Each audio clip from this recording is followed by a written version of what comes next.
বিসমিল্লাহির রহমানির রহিম।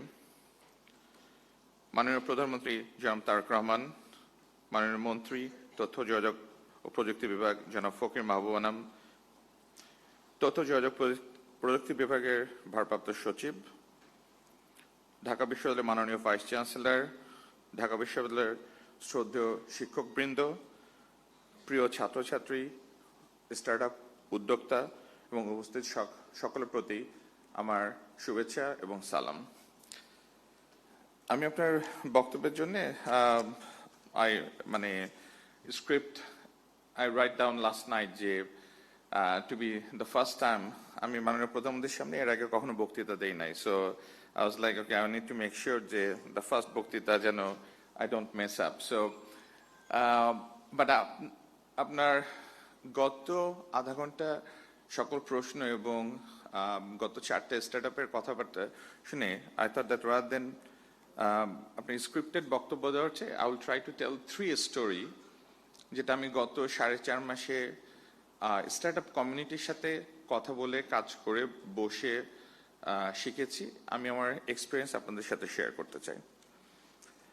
যে 4টা স্টার্টআপ কোম্পানি আপনার বক্তব্য দিয়েছেন এখানে, 4টার মধ্যে 2টা startup company they have a journey এবং একটা 2014 সালে একটা 2019 সালে, and they went through lot of challenges, lots of ups and downs, এবং তারা অনেক কিছুর সাথে যুদ্ধ করে আজকে এই পর্যায়ে আসছে। এরকম আরো অনেক কোম্পানি আছে।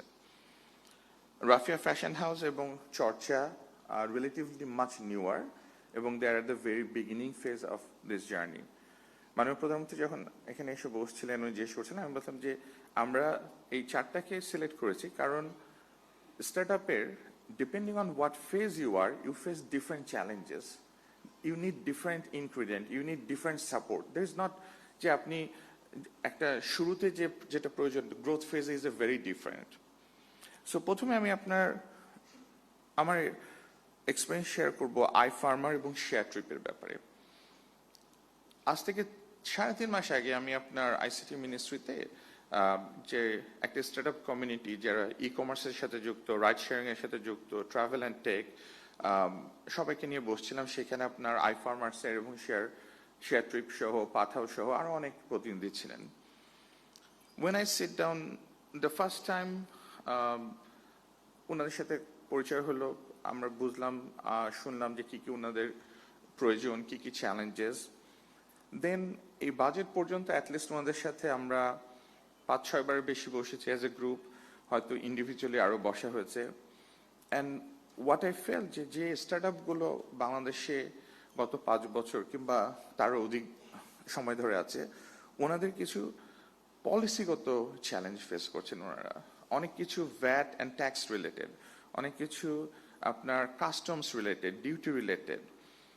সো আমরা যেটা চেষ্টা করেছি যে স্টার্টআপগুলো এখন গ্রোথ ফেজে যাবে, যারা একটা ম্যাচুর ফেজে, তাদেরকে কি করে আরো ফাইন্যান্সিয়ালি স্ট্রং পজিশনে হেল্প করা যায়, গভর্নমেন্টের কি কি পলিসিগত সহায়তা করা যায়, ফাইন্যান্সিয়াল কি কি সাপোর্ট দেওয়া যায়, আমরা আপনাদের কাছ থেকে শুনে আমরা আমাদের সাধ্যমতো চেষ্টা করেছি সেটা বাজেটে রিফ্লেক্ট করার।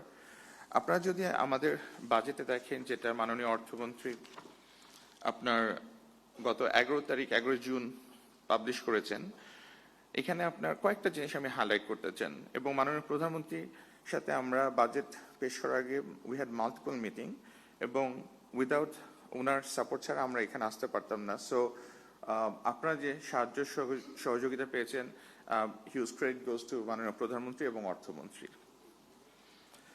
এই বাজেটে আমরা 500 কোটি টাকার স্টার্টআপ তহবিল ঘোষণা করেছি এবং বলা হয়েছে যে প্রয়োজন হলে এই তহবিল সরকার আরো বৃদ্ধি করবে। আপনাদের one of the biggest challenge ছিল যে 15% ভ্যাট। 15% ভ্যাট আপনারা রিকোয়েস্ট করেছিলেন 10 to 5%-এ, সেইখানে আমরা 0%-এ এই ভ্যাট এবং ট্যাক্স নামিয়ে আনছি।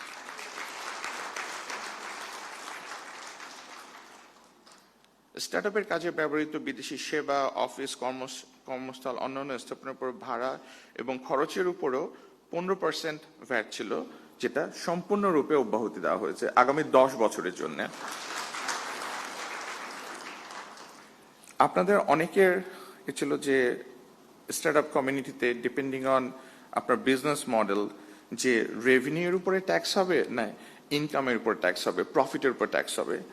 এটা নিয়ে আমাদেরকে অনেক যুদ্ধ করতে হয়েছে জাতীয় রাজস্ব বোর্ডের সাথে, এবং তারপরে আমরা সিদ্ধান্ত উপনীত হয়েছি যে আপনারা সেটা প্রফিটের উপর হবে, সেটা রেভিনিউর উপর হবে না, এবং এটাও আগামী 10 বছরের জন্য। সো আমি এই জন্যে এটা হাইলাইট করলাম যে আমরা যদি চর্চা কিংবা রাফিয়া ফ্যাশন হাউস দেখি, তাদের সমস্যা কিংবা তাদের চ্যালেঞ্জগুলো ডিফারেন্ট। সো আমি তাদেরটাই আসবো, বাট যারা ম্যাচুর যিনি, ইনশাল্লাহ আমরা যে পদক্ষেপগুলো নিয়েছি এই সকল পদক্ষেপগুলো আপনাদেরকে সহায়তা করবে। এবং ওয়ান থিং ভেরি ইম্পর্টেন্ট, আমি আপনাদের সাথে একটা স্টোরি শেয়ার করতে চাই। এখানে কাশিফ ভাই আছেন, সাদিয়াপা বক্তব্য দিয়েছেন। দ্বিতীয় দিন কিংবা তৃতীয় দিন আমি যখন ওনার সাথে কথা বলছিলাম, আমি ওনাকে জিজ্ঞেস করছিলাম what is your vision, what is your goal, what is your next step.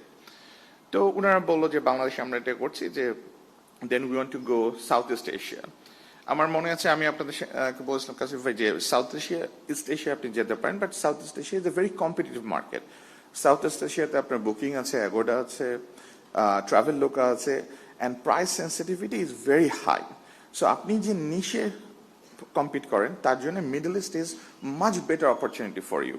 এবং আই ওয়াজ ভেরি হ্যাপি যে ওনাদের সাথে ডিসকাশনের পরে দেন দে শেয়ার যে তারা অলরেডি সৌদি গভর্নমেন্টের সাথে নুসুক এবং নুসুক অ্যাপের সাথে ইন্টিগ্রেট করে ওমরার জন্য তারা অলরেডি মিডল ইস্টে এক্সপেনশন করার চিন্তা ভাবনা করছেন। আমি মনে প্রাণে বিশ্বাস করি যে আপনাদের মঞ্চে আমি যে কজন গ্রোথ পর্যায়ে দেখেছি, দেয়ার আর মাল্টিপল স্টার্টআপ, শুধু বাংলাদেশে না, বাংলাদেশের বাইরেও আমরা দুনিয়াতে আমাদের এই স্টার্টআপগুলোকে এক্সপ্যান্ড করতে পারবো, এবং we can establish and we can make our mark ইনশাল্লাহ at the global stage. Then fashion house, Rafia fashion হাউসের গল্পটা বলি। আমি আপনার আইসিটি মিনিস্ট্রির একটা প্রজেক্টের আন্ডারে পর্যটন মোটেলে আপনার স্টার্টআপদের একটা অনুষ্ঠান ছিল।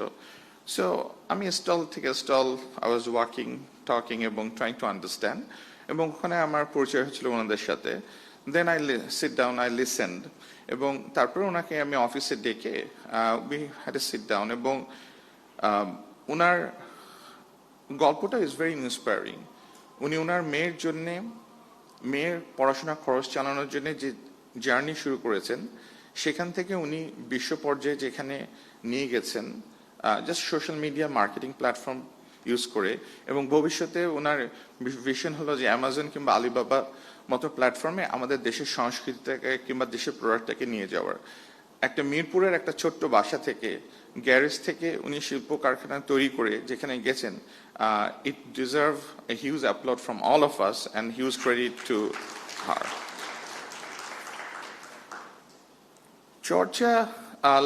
চর্চার গল্পটা ইজ কোয়াইট ইন্টারেস্টিং। আমি আপনার যে ইনকিউবেশন আমাদের ল্যাবগুলো আছে, সেই ইনকিউবেশন ল্যাবগুলো আমি আপনার বলছিলাম যে আমি সারা বাংলাদেশের সব ইনকিউবেশন ল্যাবগুলো আমি ঘুরে দেখতে চাই। আমার এখনো মনে হচ্ছে শাহরিয়ার সাহেব এখানে আছেন, যে উনি সহ টিম নিয়ে যে আমি রাজশাহী ইঞ্জিনিয়ারিং ইউনিভার্সিটিতে যে আমি বলছিলাম যে প্রত্যেকটা ব্যাচে অ্যারাউন্ড 20টা থেকে 30টা ছেলে যখন যাদেরকে ট্রেনিং দেওয়া হয়, আমি তাদের কাছ থেকে শুনতে চাই যে গভর্নমেন্ট যা করছে এটা কিভাবে তাদেরকে হেল্প করছে, অথবা তাদের কি প্রয়োজন কিংবা কি হেল্প পাচ্ছে না তারা। সো প্রায় 20 জন প্রেজেন্টেশন দিয়েছে, চর্চার তারা মানে একটা গ্যালারি সিস্টেমে, আমার এখনো মনে আছে লাস্ট রোতে লাস্ট বেঞ্চে বসেছিল তারা, এন্ড আই সে যে সবাই বক্তব্য দিচ্ছে, but they have been very quiet, কোনো কথাবার্তা বলছে না। So in the break I went to them, I said যে সবাই বক্তব্য দিয়েছে, বাট আপনাদের ব্যাকগ্রাউন্ডটা কি? সো দেন দে সেড আমরা এটা করার চেষ্টা করছি, এটা করছি, এটা। Then I sit down and talk, এবং আই ওয়াজ অ্যামেজড যে ওনারা যেটা ওনার বক্তব্যে বলেন নাই, যে কারেন্টলি ক্লাস 3 থেকে বিসিএস পরীক্ষা পর্যন্ত every class, every module they built into the app. আপনি ক্লাস 3 থেকে বিসিএস পরীক্ষা পর্যন্ত যে কোনো পরীক্ষার, যে কোনো টেস্টের, আপনি মক টেস্ট বলেন, প্র্যাকটিস টেস্ট বলেন, মডিউল বলেন, they can go through. What is more interesting, আমি ওনাদেরকে 2-3 সপ্তাহ পর আমি ফোন করলাম যে একটু ঢাকায় আসতে, আমি ওনাদেরকে মাহাদি আমিন ভাইয়ের সাথে পরিচয় করে দেওয়ার জন্যে। কারণ আমি বললাম আপনারা যেটা করেছেন আপনারা কি সেটা ওয়ান ট্যাব ওয়ান টিচার এটাতে আপনারা করতে পারবেন? বললো যে ভাই আমাদেরকে 2 সপ্তাহ সময় দেন, 2 সপ্তাহ সময় দেন, তারপরে উইল লেট ইউ নো। 1 সপ্তাহ পর তারা, আমার এখনো মনে আছে যে শনিবার রাত্রে 2টা-2:30টার দিকে একটা ছবি পাঠিয়েছে যে বিছানায় বসে 2জন আর 2জন মেঝেতে বসে কাজ করতেছে, and they said ভাইয়া we cracked the code, we think we have a nice product. So this is the spirit, যে 1 সপ্তাহের মধ্যে ওনারা ওয়ান ট্যাব ওয়ান পলিসির জন্য একটা অপারেটিং সিস্টেম করে শনিবার রাত্রে 2:30টার দিকে ছবি পাঠাচ্ছে যে ভাইয়া we cracked the code.